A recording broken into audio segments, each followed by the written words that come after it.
Down అంటూ ఉత్పాదకత పెంపులోను సహాయకారి రైతుకు అందించడంపై వైసీపీ సర్కారు నిర్లక్ష్యం, కూటమి పాలనలో అధిక ప్రాధాన్యం, తొలి విడత 875 గ్రూపులకు పంపిణీ, 1000 డ్రోన్లు అందించాలన్నదే లక్ష్యం అన్నటువంటి వార్తని హైలైట్ చేశారు. అయితే నిమ్మగడ్డపై కోర్టు ధిక్కార పిటిషన్ కొట్టివేత, వాన్పిక్ అక్రమాస్తుల కేసులో నిందితుడిగా నిమ్మగడ్డ ప్రసాద్పై రాకియా సంస్థ దాఖలు చేసిన కోర్టు ధిక్కార పిటిషన్ హైకోర్టు శుక్రవారం కొట్టేసింది.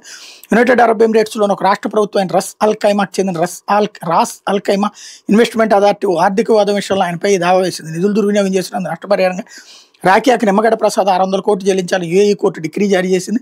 ఈ డిగ్రీని అమలు చేయించుకోవడంలో భాగంగా రాకియా హైదరాబాద్లోని వాణిజ్య కోర్టులో ఎగ్జిక్యూటివ్ పిటిషన్ దాఖలు చేసింది. అయితే ఇంత సొమ్ము చెల్లించడానికి తన వద్ద ఆస్తులు ఏమో పక్క చెప్తున్న నిమ్మగడ్డ, మరోవైపు ఆయనకు చెందిన ఐక్వెస్ట్ అనే కంపెనీ తన ఆస్తులను అక్రమంగా బదిలీ చేస్తున్నారు రాకియా ఆరోపించింది. ఇది కోర్టు దగ్గరకే వస్తుందని పేర్కొంటూ తెలంగాణ హైకోర్టులో కోర్టు దగ్గర వ్యాజ్యం దాఖలు చేసింది. వ్యాజ్యంపై విచారణ చేపట్టిన జస్టిస్ కైలాసమంతా మాత్రం జూలై 1న తీర్పు రిజర్వ్ చేసింది. వాణిజ్య కోర్టులను తేల్చుకోవాలని స్పష్టం చేస్తూ పిటిషన్ కొట్టేసింది అన్నటువంటి వార్తని హైలైట్ చేశారు. ఇది దినపత్రికలో వచ్చినటువంటి వార్తలు.